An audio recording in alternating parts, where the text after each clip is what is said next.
Bonjour à tous, donc dernier cours de la semaine, on va terminer le chapitre 13 sur l'intégration sur un segment. Donc il nous reste le paragraphe grand 4 sur le calcul intégral. Dans ce paragraphe, on va commencer par prouver le résultat qui s'appelle théorème fondamental de l'analyse, qui est le lien entre la notion d'intégrale qu'on a vue dans ce chapitre et la notion de primitive. On a quelques rappels et ensuite on verra les formules de Taylor et notamment on va pouvoir prouver la formule de Taylor-Young à l'aide d'une nouvelle formule qu'on verra qui s'appelle la formule de Taylor avec reste intégral. Donc tout d'abord on va prouver le théorème fondamental de l'analyse avec donc un petit peu de calcul intégral.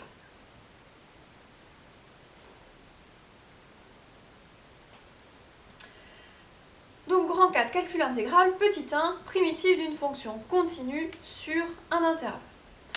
Théorème fondamental de l'analyse ou théorème fondamental du calcul intégral.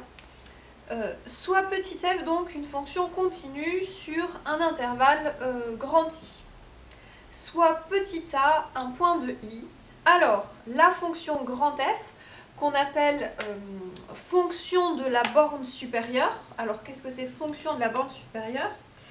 C'est la fonction qui a petit x associe l'intégrale entre a et x de f de t dt. Donc ceci, quand je l'écris comme ça, c'est avec la définition du coup qu'on a vu dans ce chapitre. Donc c'était la borne supérieure des intégrales des fonctions en escalier plus petites que f, et également la borne, donc j'ai dit la borne supérieure de ça, ou également la borne inférieure des intégrales des fonctions en escalier plus grandes que f. Voilà, donc avec la définition qu'on vient de voir, donc je considère une fonction qui a x associe l'intégrale entre a et x, donc l'herbe sous la courbe entre a et x, et je fais varier le petit x. Ceci est une fonction qui est dérivable et dont la dérivée vaut petit f, et donc on va le prouver, et vous allez voir, en fait, ça semble assez magique, mais la preuve est très simple, on a déjà fait tout le travail. Donc, est une primitive de petit f, et c'est même l'unique primitive de petit f qui s'annule en petit a. Est donc l'unique primitive de petit f qui s'annule en petit a.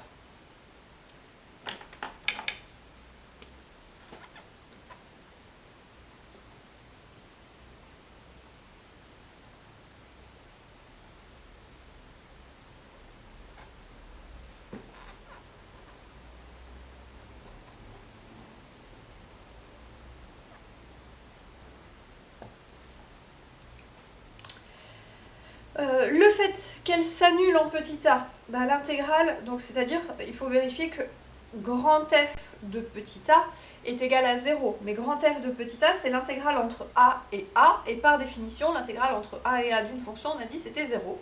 Donc elle s'annule bien en petit a. Pourquoi est-ce qu'il y a unicité? On en avait déjà parlé. Si j'ai deux fonctions grand f et grand g qui sont des primitives de petit f s'annulant en a, alors on aurait, si je considère la fonction grand f moins grand g, sa dérivée c'est petit f moins petit f, c'est 0, et en plus cette fonction au point petit a, elle est nulle, du coup c'est la fonction constante égale à 0. Du coup l'unicité, on en avait déjà parlé. Il nous reste à prouver, donc preuve du fait que de l'existence, c'est-à-dire preuve du fait que grand f est bien une primitive de petit f. Donc preuve du fait que grand f est bien une primitive de petit f. Alors justement, une primitive c'est quoi? C'est-à-dire c'est une fonction, donc une primitive de petit f sur grand I, Donc la définition, c'est que grand F doit être dérivable et que sa dérivée grand F' doit être égale à petit f. Et ça doit être vrai en tout point de i. Du coup, pour le montrer en tout point de i, on va fixer un point dans i. Donc, je vais l'appeler x. Dans mon cours, il s'appelait x0, là, c'est pas grave, je vais plutôt l'appeler x.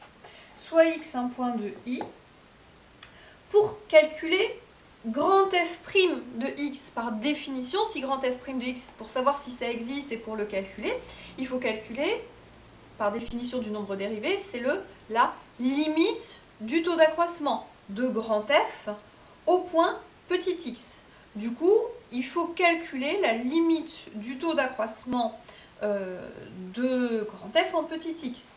Donc, on doit calculer grand F de le taux d'accroissement, donc on va faire grand F de x plus x plus h moins grand F de x sur petit h. Et ce truc-là, on aimerait montrer que ça tend, lorsque h tend vers 0, on aimerait montrer que ça tend vers f de petit x. Donc, je reviens à la définition. Grand F de x plus h, c'est l'intégrale entre a et x plus h de petit f, moins l'intégrale entre a et x de petit f, le tout sur petit h. Alors là, je vais utiliser des propriétés qu'on a vues sur les intégrales. Le fait que j'ai un moins, je peux mettre un plus et inverser les bornes. Et du coup, si j'échange les deux, c'est l'intégrale entre x et a de f, plus l'intégrale entre a et x plus h de f. Donc en fait, il nous reste 1 sur h fois l'intégrale entre x et x plus h de petit f. Et donc ça, il faudrait montrer que ça tend vers f de x quand h tend vers 0. Ça doit vous rappeler quelque chose si on fait le dessin de ça. Entre les points x, ça représente quoi par rapport à f? On avait donné un nom à ce truc-là. Donc j'ai le graphe d'une fonction f. Là, j'ai un point x, x plus h. 1 sur h, c'est la distance entre x et x plus h. Et je regarde l'intégrale de f. Et je divise par la distance de l'intervalle. C'est ce qu'on avait appelé la moyenne de f sur le segment x, x plus h. Quel était le résultat qu'on avait vu à propos de la moyenne de f? Donc là, on va mettre 2 points. Vous pouvez faire le petit dessin ou pas. Il s'agit de la moyenne de f sur le segment x. Il s'agit de la moyenne de f entre les points x et x plus h. Le h, il n'est pas forcément positif. Donc, il s'agit de la moyenne de petit f entre x et x plus h. Et on avait vu que la moyenne, le théorème qu'on avait écrit juste après la définition, ça résultait du théorème des valeurs intermédiaires, et on avait prouvé qu'il existait un point compris entre x et x plus h, tel que cette moyenne soit égale à f de ce point. Alors le point en question, je vais l'appeler C. Attention, C, il dépend de x et il dépend de h. Donc ici, il existe... Je rappelle que pour appliquer la petite proposition, là, on devait avoir que f devait être continu. C'est le cas ici, hein, ma fonction petit f, elle est supposée continue. il existe donc C, je vais l'appeler C indice H, compris entre x et x plus h.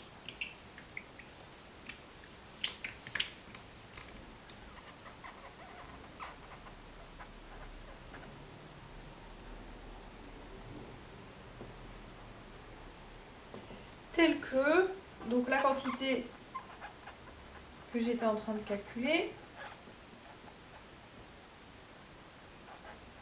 soit égale à f' de petit f de c indice h. Petit f de c indice h. Et ici, ce qu'on veut calculer, c'est la limite de ça quand h tend vers 0. Quand h tend vers 0, le x plus h, du coup, il tend vers x. Et donc, le ch qui se trouve ici, il est compris entre x et x plus h. Donc, quand h tend vers 0, le ch, il tend vers x. Il est coincé entre x et quelque chose qui tend vers x, donc il tend vers x. Or, ch tend, quand h tend vers 0, vers petit x. Et du coup, j'ai le droit de dire que ça tend vers f de x. Mais d'après quelle propriété? Quelle propriété sur f j'utilise ici pour dire que ça tend vers f de x? J'utilise encore de nouveau le fait que petit f est continu au point x. Du coup, f de quelque chose qui tend vers x, c'est f de x. Attention, si f n'était pas continu au point x, si f de x est là, par exemple, si ici j'ai x, si on n'avait pas une fonction continue, on ne pourrait pas en déduire que lorsqu'on tend vers x, ça tend vers la valeur de f de x. Ça, c'est parce que ma fonction, elle est continue en x, car f est continue en petit x. Et donc, c'est terminé. On vient de prouver que le taux d'accroissement de grand F en x tendait vers f de petit x. Du coup, grand F, elle est dérivable au point x, et sa dérivée vaut et son nombre dérivé vaut petit f de x, et ça, c'est vrai en tout point x, d'où le résultat. Donc, grand F est dérivable en petit x, et on a grand F' de x égale petit f de x. Voilà, donc ça prouve le théorème fondamental de l'analyse. Et maintenant, il nous reste à voir donc petit 2.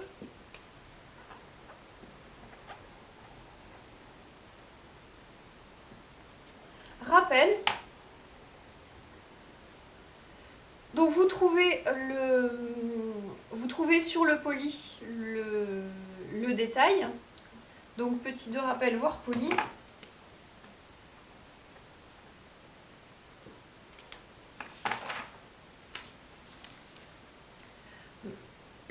Ça nous permet du coup de calculer une intégrale en utilisant une primitive.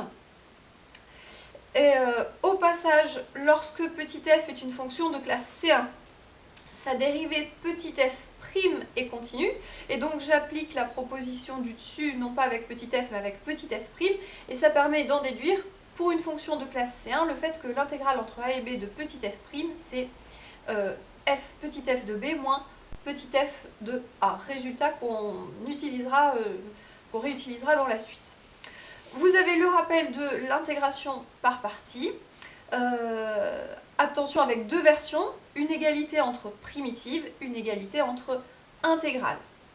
Et le théorème de changement de variable, avec la pratique de ce changement de variable, selon qu'on cherche à calculer l'intégrale de f de phi de t et on remplace phi de t par x, f de phi de t phi prime de t dt et on remplace phi' de t dt par dx, ou selon qu'on cherche à calculer l'intégrale de f de x dx, où on remplace ici le petit x par phi de t et donc le dx par phi' de t dt. Voilà, avec le rappel des hypothèses, votre fonction phi qui correspond au changement de variable doit toujours être de classe C1.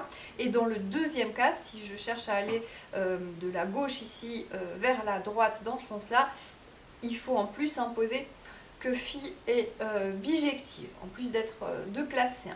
Voilà, pour les rappels un peu rapides, vous avez des vidéos plus longues sur ces méthodes, donc je ne m'y attarde pas. Normalement vous avez déjà regardé les rappels et vous êtes bien au taquet sur tout ce qui concerne les intégrations par partie et les changements de variables. Donc je ne m'y attarde pas et dans la suite on passe à ce qui nous intéresse ici, les formules de Taylor. Donc grand 5, formule de Taylor. Et on va commencer par la formule de Taylor avec reste intégrale, qui est celle qui va servir à prouver toutes les autres. Donc grand 5, formule au pluriel, formule de Taylor.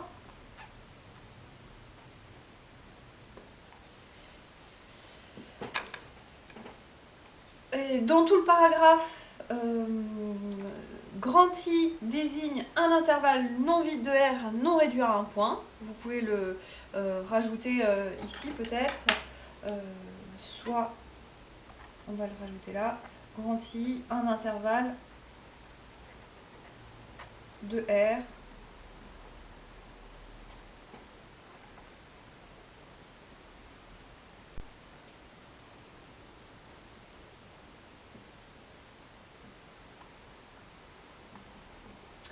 et donc petit 1, formule de Taylor avec reste intégrale.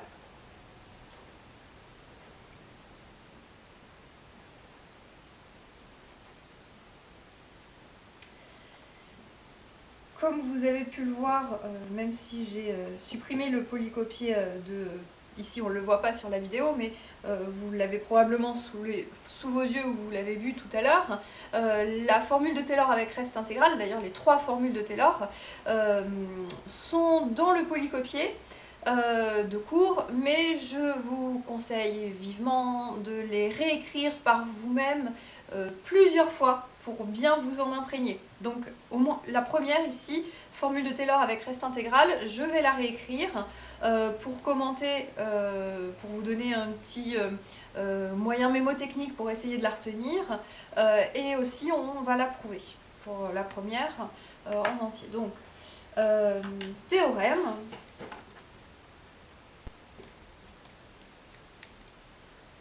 Soit petit f de i dans R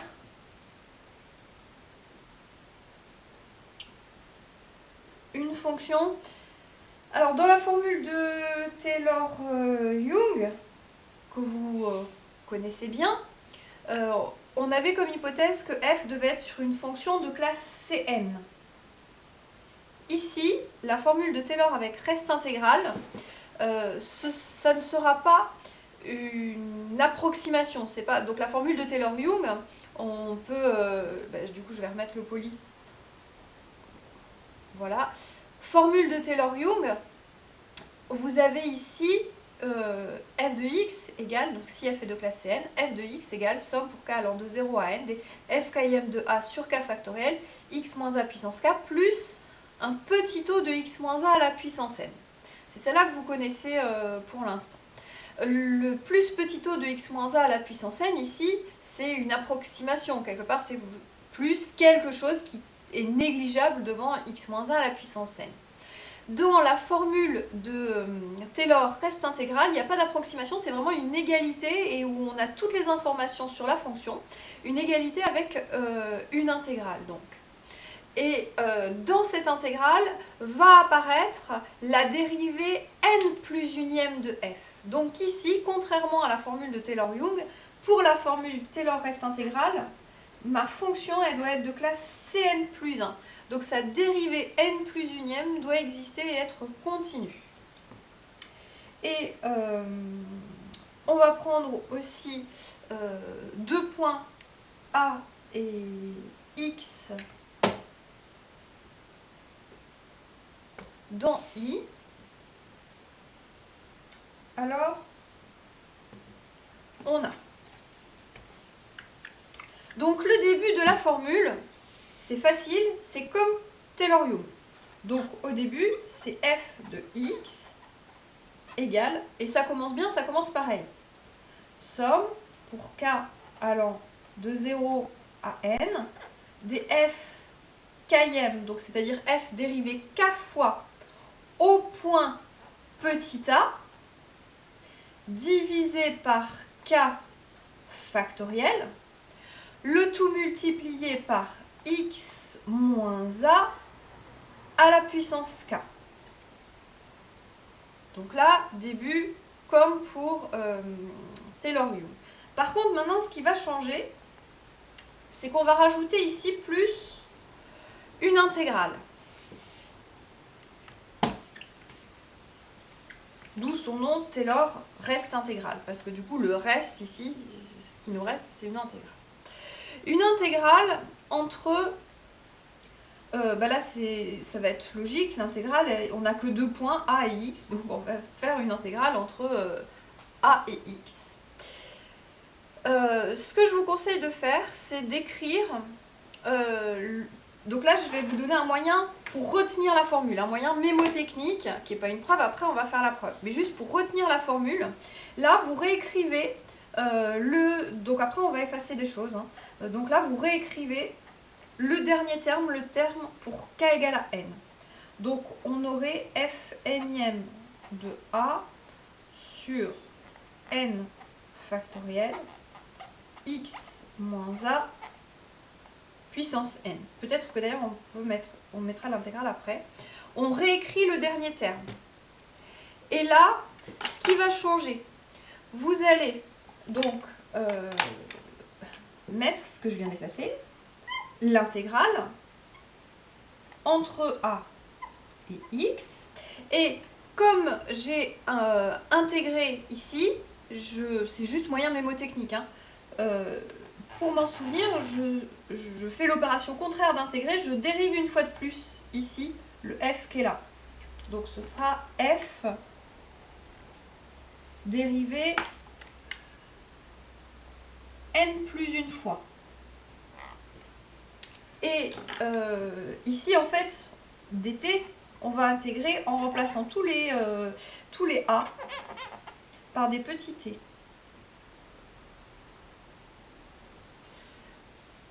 Voilà. C'est la formule. Peut-être que vous avez un autre moyen mémotechnique bien à vous pour la retenir. Peu m'importe, mais en tout cas, il faut la connaître. Donc je rappelle le moyen mémotechnique que moi j'utilise pour la retenir. Vous réécrivez le dernier terme avec k égale à n. Vous intégrez et vous dérivez ici une fois de plus. Et vous remplacez tous les a par t. C'est la formule et donc maintenant on va la prouver. Comment est-ce qu'on va faire pour la prouver?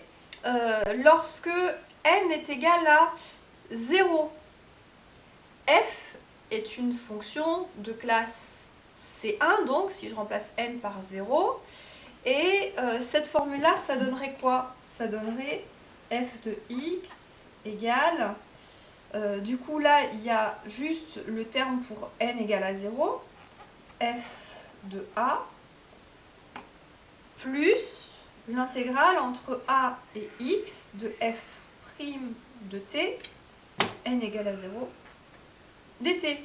Et cette formule-là, justement, ça vous rappelle la formule dont j'ai dit tout à l'heure, on va la réutiliser. Lorsque f est de classe C1, on a l'intégrale entre ax de f' de t et dt qui vaut f de x moins f de a. Donc, ce résultat est vrai pour n égale à 0, et je pense que vous avez vu venir la méthode de preuve qu'on va utiliser. On va utiliser une récurrence sur petit n. Donc, et là, je viens de faire en fait l'initialisation pour n égale à 0. Donc, preuve.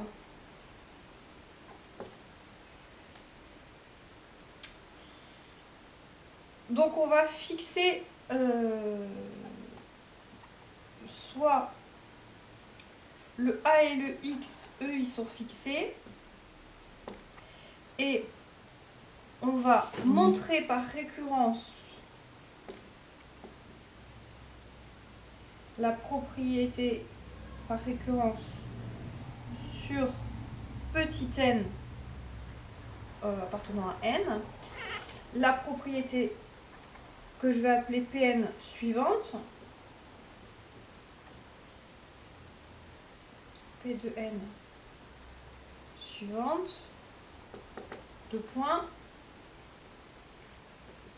si f est de classe Cn plus 1,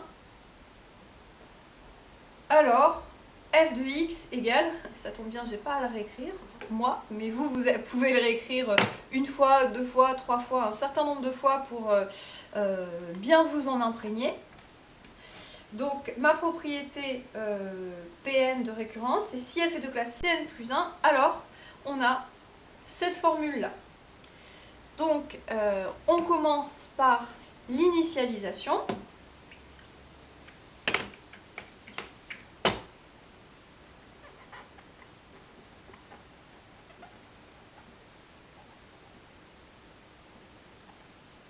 Je viens de la faire tout à l'heure. Donc on a bien si f est de classe C1, si f est de classe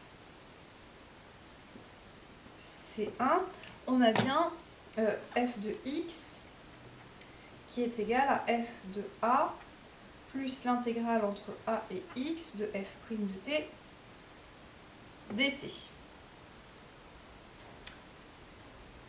Voilà, et maintenant, hérédité.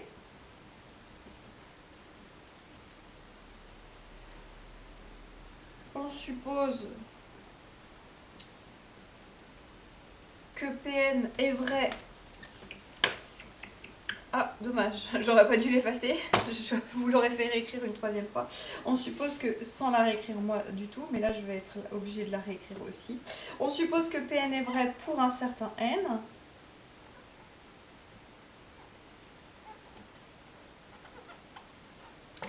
Et donc ce qu'on veut montrer, c'est Pn plus 1.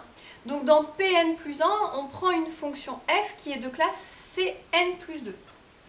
Soit f, une fonction de classe Cn plus 2.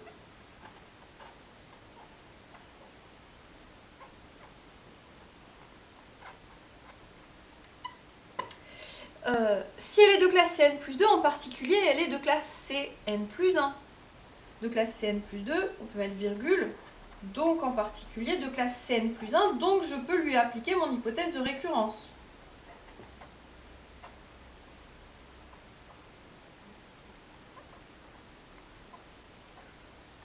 Donc, on a, ah oui, à chaque fois j'oublie que vous ne voyez pas le côté haut droit du tableau. Donc, on a par hypothèse de récurrence,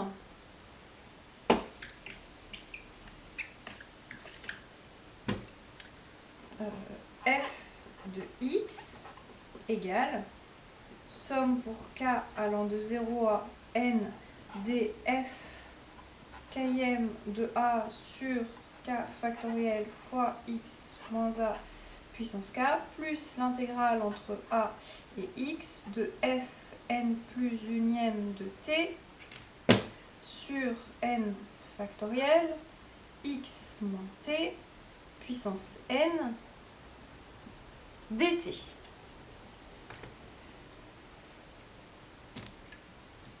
Et là, il faut essayer de montrer la formule au rang suivant. Donc là, maintenant, on aimerait montrer, ici, on aimerait remplacer tous les n par des n plus 1. Donc ici, on aimerait avoir du n plus 1. Ici, on aimerait avoir du n plus 2.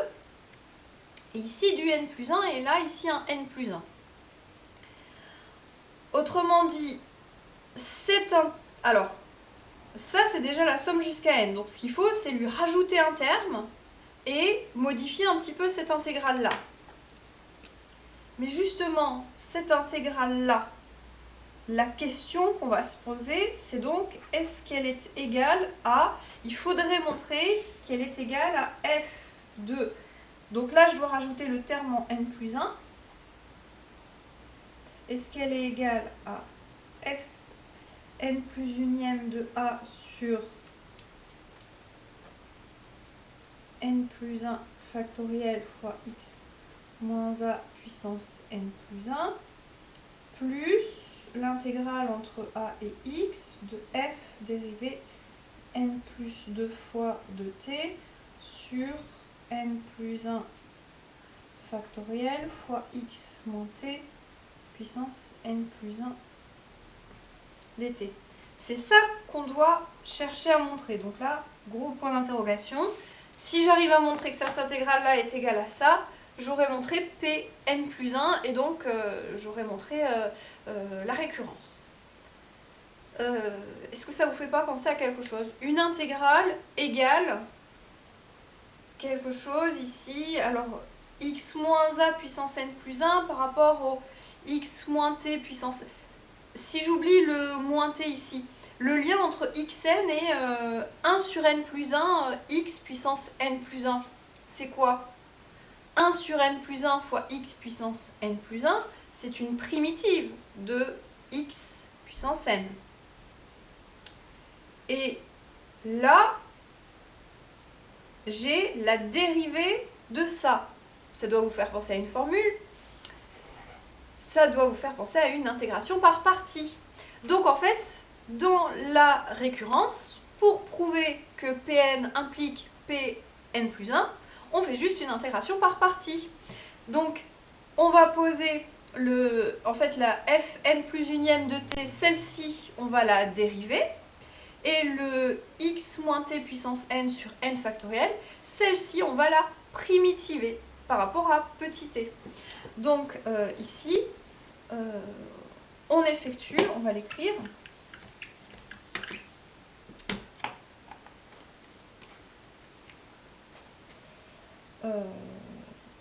on effectue une intégration par partie.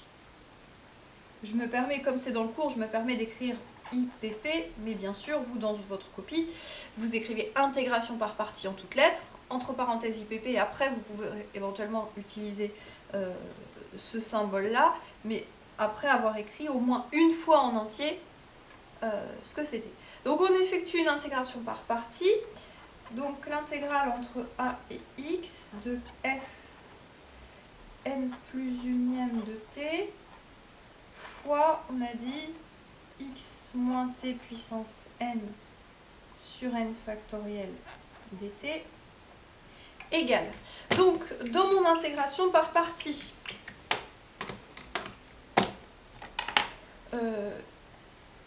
ici, je vais écrire, on pose, donc je vais l'appeler u de t égale f n plus unième de t. Du coup, u' de t, c'est quand je dérive ça, ça me donne f n plus 2 de t. Alors, je vais essayer d'utiliser les mêmes notations que celles... Dommage, c'était le contraire. Je vais utiliser les mêmes notations que celles du cours, donc elle s'appelait V. Voilà, que celle du rappel de cours. Donc, je pose V de t égale fn plus unième de t. Donc, V' de t, c'est fn plus 2. Je vais poser donc u' de t qui est égal à ce qui me reste là. Donc, x moins t puissance n sur n factoriel.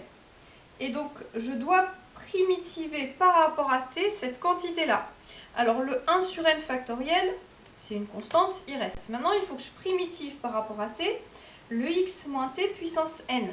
Attention, ici, les rôles de t et x, on primitive par rapport à petit t.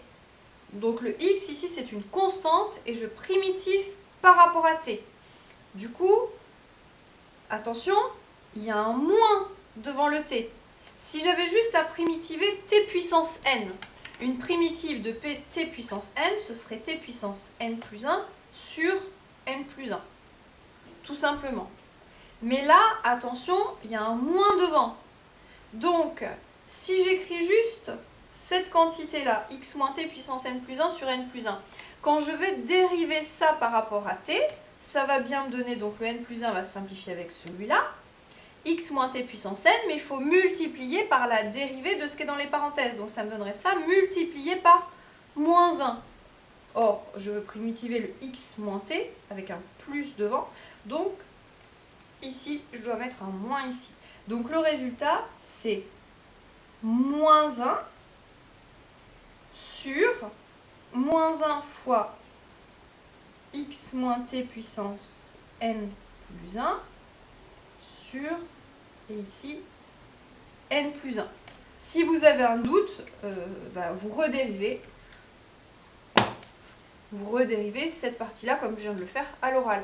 Et ici, le n factoriel fois n plus 1, il se trouve que ça fait n plus 1 factoriel directement.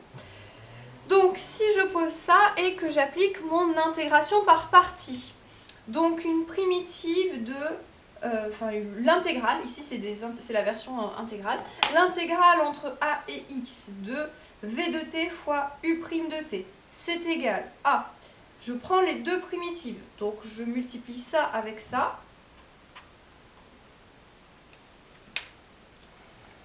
donc ça me donne f n plus unième de t fois moins, alors le moins je vais le mettre devant, moins fn plus unième de t x moins t puissance n plus 1 sur n plus 1 factoriel, que je prends du coup entre a et x,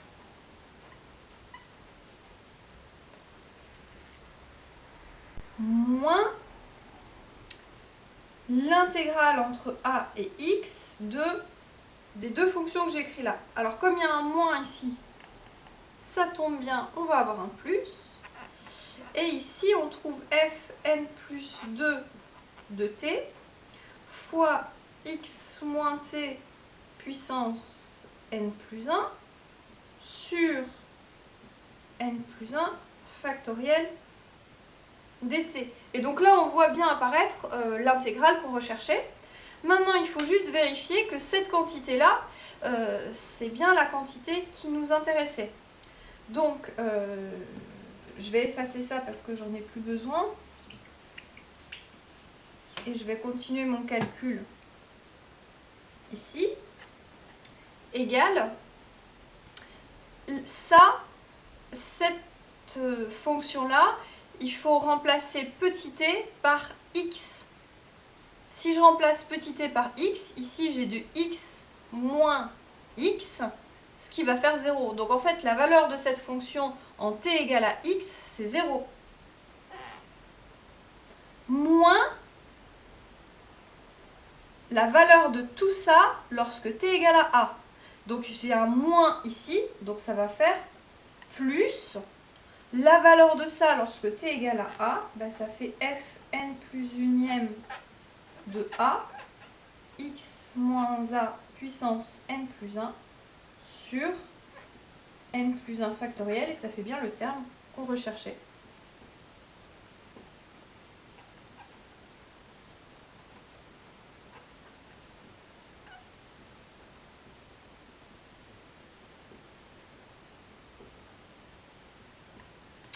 Donc, en remplaçant cette intégrale-là dans l'expression, la formule précédente, on obtient bien le résultat.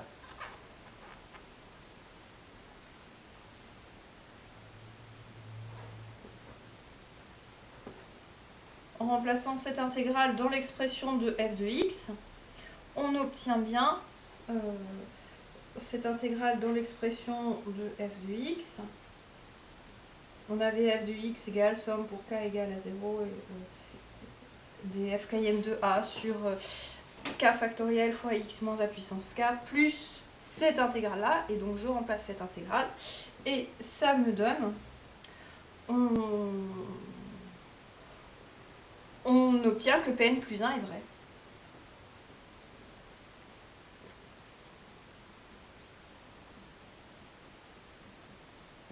Est vrai, et donc conclusion, là on vient de montrer l'hérédité, et on avait prouvé l'initialisation, donc conclusion, Pn est vrai pour tout n.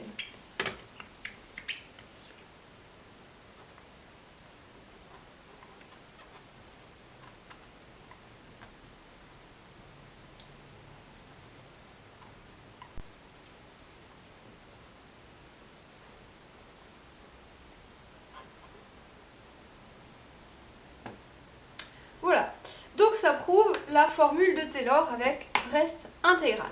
Maintenant, à partir de cette formule de Taylor avec reste intégral, on va prouver deux autres formules. La formule de Taylor-Lagrange, qui est en fait l'inégalité de Taylor-Lagrange, et la formule de Taylor-Young. Donc, petit 2, inégalité de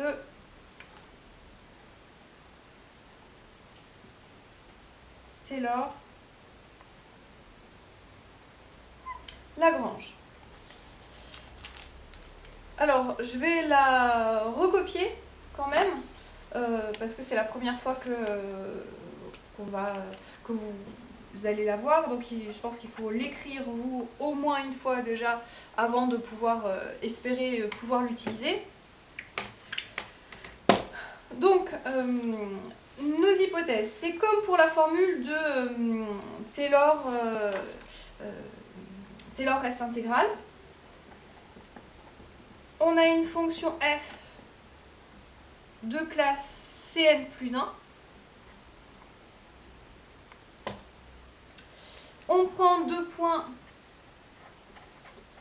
A et X dans I.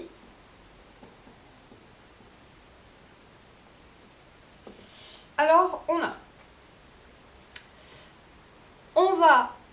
alors on sait, donc le début ça commence toujours, pour l'instant n'écrivez pas, le début ça commence toujours un peu pareil, on savait qu'on avait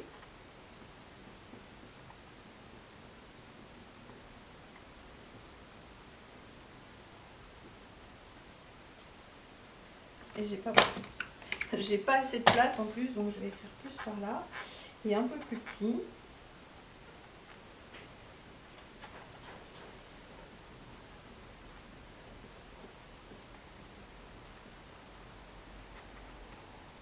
Voilà, le début c'est toujours le même, sauf que là ce qu'on va faire, on va pas calculer ça plus quelque chose, en fait on va, ce terme là on va le passer de l'autre côté et on va essayer de majorer la valeur absolue de la différence. Et on va dire que ça, c'est plus petit que... Alors, ça va être plus petit que une formule qui va faire intervenir la distance entre x et a. Ici, je ne sais pas si a est plus grand que x ou si a est plus petit que x. Donc, ça représente avec la valeur absolue la distance entre a et x. Puissance n plus 1. Donc là, c'est facile, elle est plus facile à retenir, l'inégalité de Taylor-Lagrange. Dans la formule, ici, à droite, il n'y a que des n plus 1. Il n'y a pas à vous demander si c'est n plus 1, n, etc. C'est pour ça qu'on avait un petit moyen mémotechnique pour le petit 1.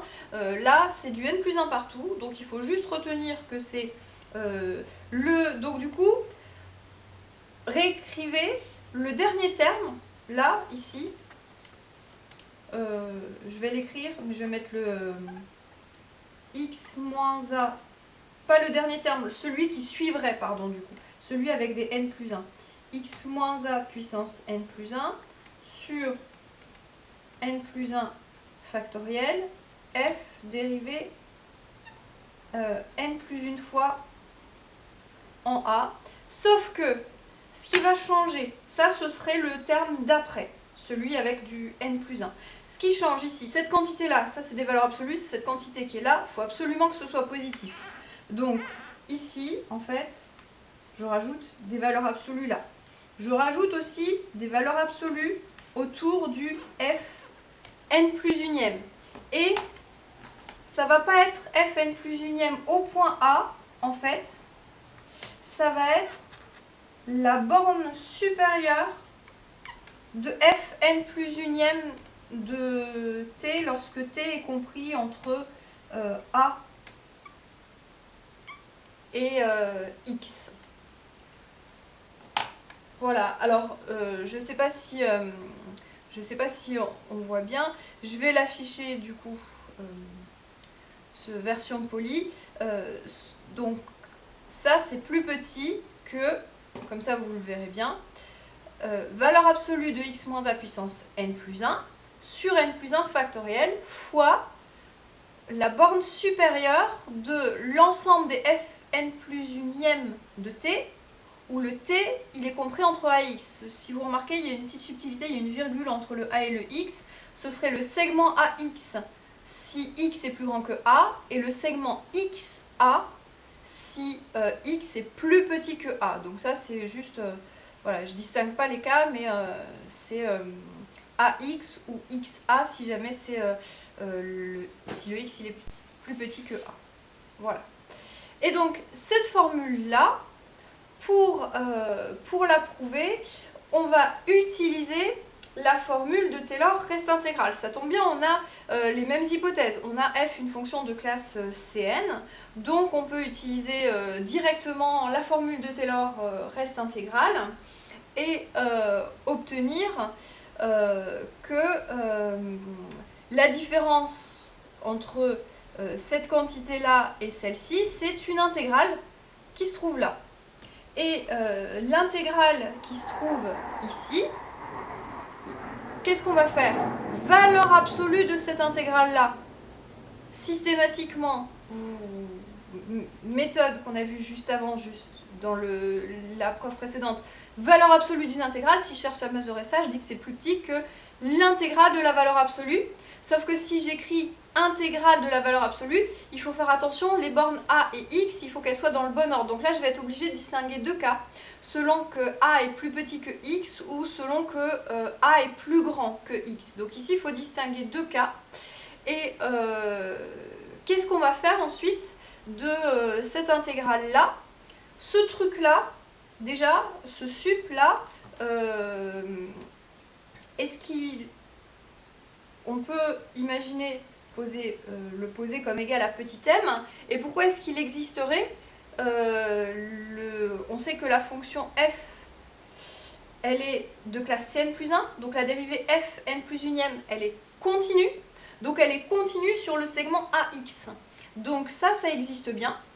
Et maintenant, si je cherche à majorer ce qui est la valeur absolue qui est à l'intérieur de l'intégrale, ben justement, le fn plus unième de t en valeur absolue, ben lui, il sera plus petit qu'un certain grand m qui va sortir de l'intégrale, et il nous restera à calculer l'intégrale entre a et x de x moins t puissance n sur n factoriel.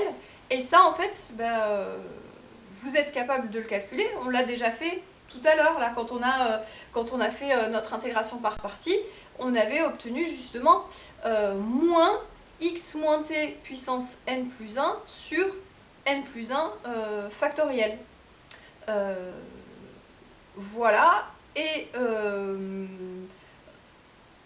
il suffit de réécrire tout ça. Alors je ne vais pas faire le détail de la preuve, donc je vais commenter peut-être le polycopier du cours, sauf que dans le cours ici, j'avais utilisé b à la place de x.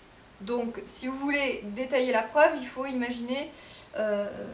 oui, du coup, c'est pas terrible parce que le x, faudrait le remplacer par petit t.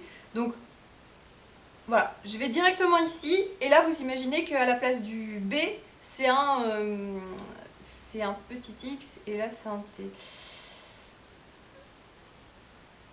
Oui, bon, l'idée, c'est comme je vous disais, ça c'est plus petit que la valeur absolue de l'intégrale, donc c'est plus petit que l'intégrale de la valeur absolue. Et ici, ce qui est là en calcul, on le calcule. Là, j'en étais là. Et entre les points A et B, il suffit de remplacer comme ce qu'on a fait tout à l'heure et on obtient le résultat. Alors c'est vrai que c'est peut-être pas très clair comme ça. Donc je vais mettre juste les grandes étapes. Je vais quand même écrire la preuve du coup ici avec les bonnes notations, mais avec seulement les grandes lignes, sans tout détailler. Donc, idée de la preuve, on va faire.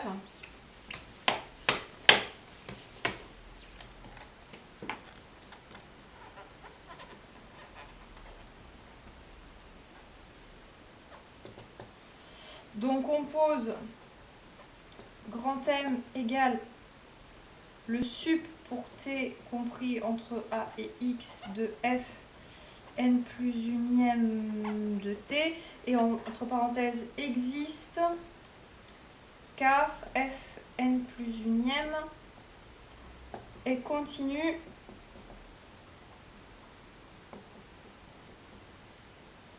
sur ax.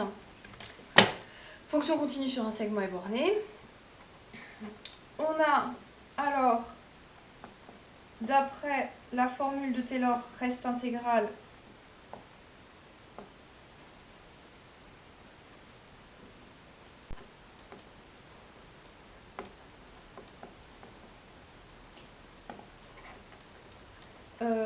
et là on va faire k a strictement plus petit que x.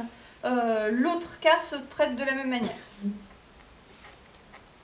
Donc on a, d'après cette formule, f de x moins la somme pour k allant de 0 à n des f km de a sur k factoriel x moins a puissance k en valeur absolue. Donc on a dit c'est égal à l'intégrale entre a et x de f n plus unième de t sur n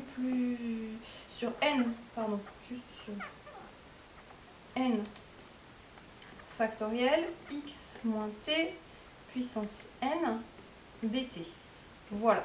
Et ça, on dit que c'est plus petit que l'intégrale entre a et x de, et je mets des valeurs absolues tout à l'intérieur ici, n factoriel, et valeur absolue de x moins t puissance n dt. Et là, les bornes, elles sont comme ça, car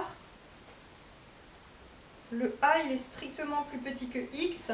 Sinon, il faudrait inverser les bornes et refaire tout le calcul, qui est fait donc dans le poly, mais que je ne vais pas faire. Je vais traiter que ce cas-là ici.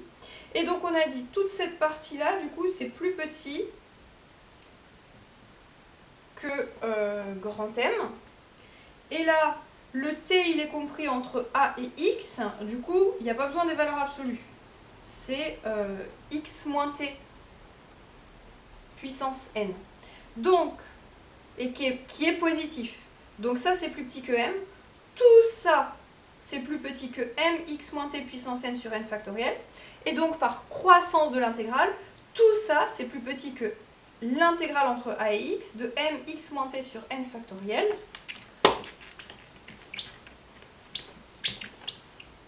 Donc, plus petit que l'intégrale entre a et x. Le m sur n factoriel, ça ne dépend pas de petit x, donc je le fais passer devant. X moins t puissance n dt. Et ce morceau-là, on a vu, on sait le primitiver. C'est donc x moins t puissance n plus 1. Donc je primitive par rapport à t, donc il y a un moins qui vient devant. X moins t puissance n plus 1 sur n plus 1, compris entre a et x. Et la valeur en x, en fait, il se trouve que ça fait 0. Et la valeur en a, comme il y a un moins, ça fait plus. Et donc, au final, ici, il me reste m sur n factoriel, x moins a puissance n plus 1 sur n plus 1. Et on retrouve bien la formule de tout à l'heure. Ici, je suis dans le cas où a est plus petit que x. Donc ici, ça, le x moins a, ici, c'est la même chose que valeur absolue de x moins a puissance n plus 1 sur n plus 1 factoriel fois grand M. Voilà, ça c'est le cas A est plus petit que X. Et dans l'autre cas, juste là les bornes changent. La primitive, là du coup, ben, c'est pas x moins t, ça va être t moins x puissance n. Et donc il n'y aura pas besoin du moins qui est ici. Ça change un petit peu, mais c'est la même, au final, c'est la même chose. Et ça donne le même résultat. Le cas A plus grand que x se traite de la même manière.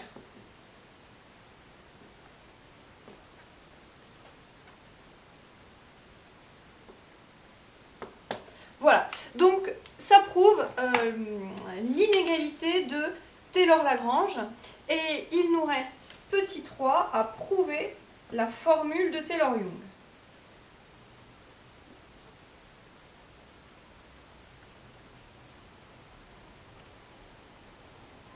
Donc la formule de Taylor-Young,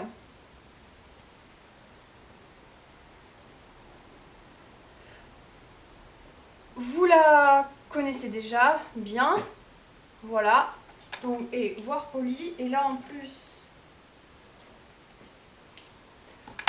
vous avez de la chance, même la preuve est sur poly, donc il n'y a même pas besoin de voir le polymanuscrit de cours où les notations n'étaient pas tout à fait les mêmes.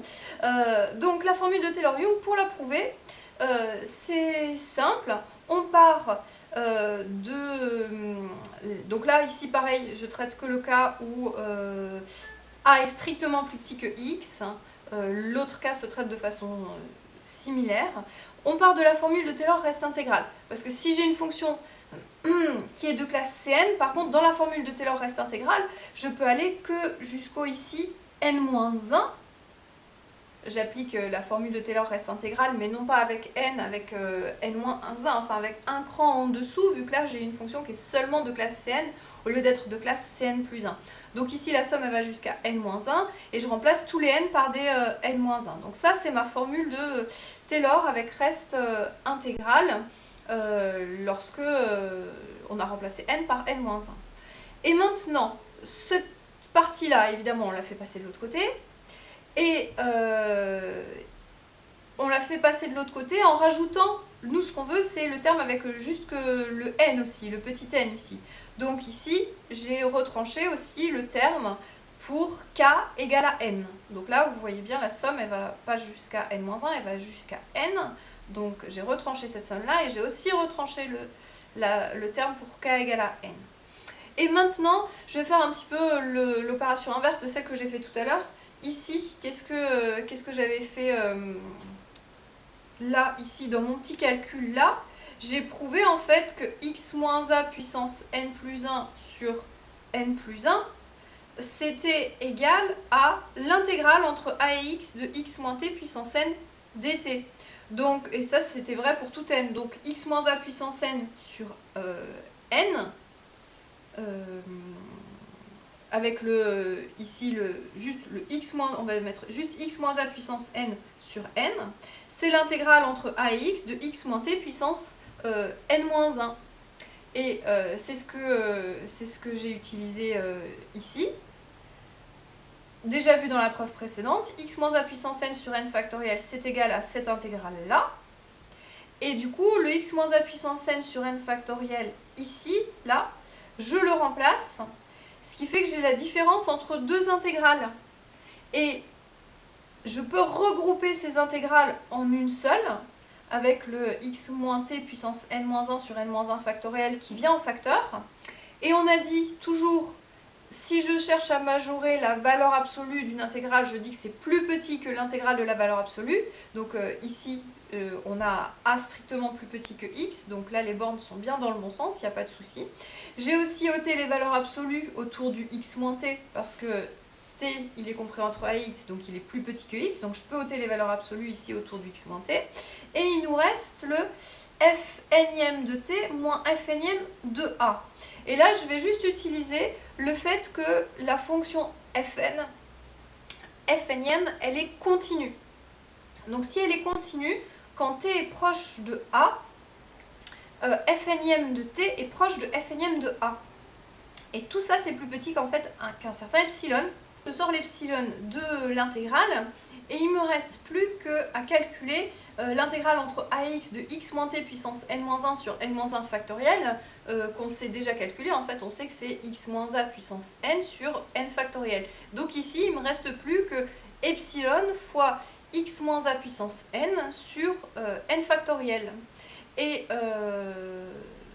du coup, tout ça, si je divise tout, le but c'était de montrer que la quantité que je suis en train de calculer, f de x moins la somme pour k allant de 0 à n des f km de a sur k factoriel fois x moins a puissance k, le but c'est de montrer que ça, c'est un petit taux de x moins a puissance n.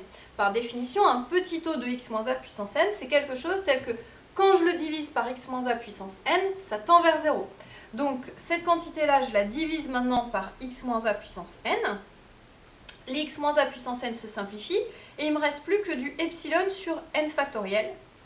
Et lorsque x se rapproche de a,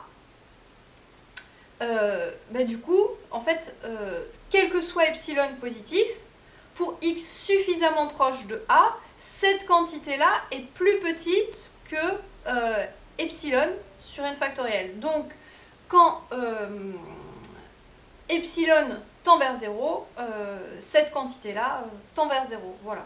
On a bien lorsque x, c'est la définition en fait de la limite de ça, tend quand x tend vers a, vers 0. C'est quel que soit epsilon positif, il existe un voisinage autour de a, à partir duquel la quantité dont je cherche à montrer qu'elle tend vers 0, cette quantité-là est plus petite que epsilon. Alors ici, c'est pas epsilon, c'est epsilon sur n factoriel, mais c'est un epsilon prime. À noter que le petit n, il est constant. Là, le petit n, il tend pas du tout vers plus l'infini. Ça n'a rien à voir, ce résultat-là. C'est voilà, petit n constant, et c'est le epsilon qui, lui, par contre, est très petit. Donc ça utilise la définition en fait de limite, la définition de continuité, la définition de petit taux et le type de calcul qu'on avait vu dans la preuve précédente, mais sinon il n'y a rien de plus. Et donc c'est la formule de Taylor-Young. Il nous reste plus qu'à étendre tous les résultats qu'on vient de voir. Alors se poser la question, est-ce que les résultats qu'on vient de voir peuvent s'étendre aux fonctions à valeur complexe ou pas? Et la majorité, oui, peuvent s'étendre aux fonctions à valeur complexe. Alors déjà, il faut définir ce qu'est l'intégrale d'une fonction à valeur complexe. Ce serait du coup l'intégrale de la partie réelle plus i fois l'intégrale de la partie imaginaire, où les fonctions partie réelle et partie imaginaire sont des fonctions à valeur réelle, donc avec la définition d'intégrale qu'on a vue dans les paragraphes précédents. C'est la définition. On peut calculer à partir de ça l'intégrale entre 0 et pi de exponentialité dt. Au passage, on avait déjà vu une primitive complexe de exponentielle it, donc on aurait pu aussi le faire de cette façon-là, mais là, voilà, je suis revenue à cette définition-là. On obtient le résultat et donc la liste des propriétés qui s'étendent aux fonctions à valeur complexe. On a encore les formules de Taylor qu'on vient de voir, changement de variable, intégration par partie, théorème fondamental de l'intégration, les sommes de Riemann, etc. Les propriétés des intégrales. Par contre, la propriété de croissance, c'était si f est plus petit que g, alors l'intégrale de f est plus petite que l'intégrale de g. Évidemment, cette propriété-là ne fonctionne plus pour des fonctions à valeur complexe, parce qu'on peut pas, on n'a pas de définition de f plus petit que g. F plus petit que g, ça marche que lorsque f et g sont à valeur réelle. Ça n'a de définition que lorsque f et g sont à valeur réelle. Par contre, une conséquence de ça, c'était le fait que la valeur absolue de l'intégrale est plus petite que l'intégrale de la valeur absolue. Et ça, valeur absolue, on peut la remplacer par le module. Et donc, même si on n'a pas la propriété de croissance des intégrales, on a encore la propriété que le module de l'intégrale est plus petit que l'intégrale du module. Voilà ce qui fonctionne pour les fonctions à valeur complexe. Donc, ça termine ce chapitre 13 sur l'intégration sur un segment. Et on se retrouve la semaine prochaine, en vrai. À bientôt!